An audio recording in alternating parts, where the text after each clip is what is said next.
Welcome to the sporting highlights, and we kick off with football. Computech Vinci Masters, Sesco Masters and Royal Roots Masters won matches on Saturday evening in the National Lotteries Authority SPG Masters Football Tournament at Victoria Park. Computech Vinci Masters beat Cyan Hill Masters 4-0. Kenil Gonsalves scored 2 of the goals for Computech Vinci Masters, and there was 1 goal each by Dexter Walker and Roy Marshall. Sesco Masters defeated Murray Village Masters 3-1. Bertram Pitt netted twice, and Angus Dishong once for Sesco Masters. The St. Vincent and the Grenadines Community College football team made a winning start to their tour of Carriacou at the weekend with a 1-0 victory over Hotel Lorena All-Stars. SVG Community College took advantage of the game in the first half with impressive ball control and teamwork, but failed to convert any of the 4 scoring opportunities they had created. The winning goal, a penalty, was scored by Javal Samuel in the 73rd minute after Joan Sawyers was brought down deep in the 18-yard box as he moved to goal.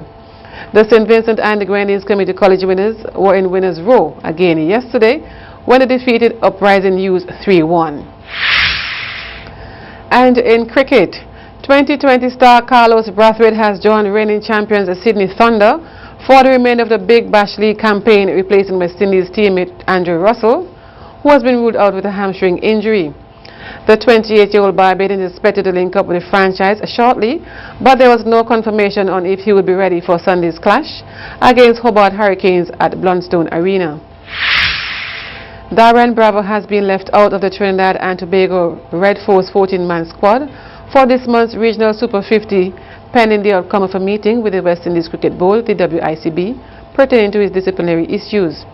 The 27-year-old was sent home by the WICB ahead of the Tri-Nation Series in Zimbabwe over a controversial tweet has not played competitively since. Suraj Raghunath and Trinidad and Tobago Cricket Board's chief executive said Bravo's participation in the January 28th, that's 24th to February 18th showpiece hinges on the players' meeting. And FIFA hopes to expand the World Cup, the biggest sporting event on the planet, to 48 teams. That's almost a quarter of its 209 member associations.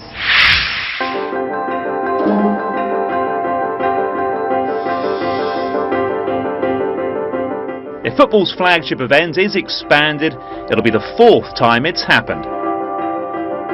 Back at the first World Cup in Uruguay in 1930, there were only 13 countries invited to compete, all from Europe or the Americas. 4 years later, and the number of teams rose to 16, with Egypt becoming the first African nation to qualify.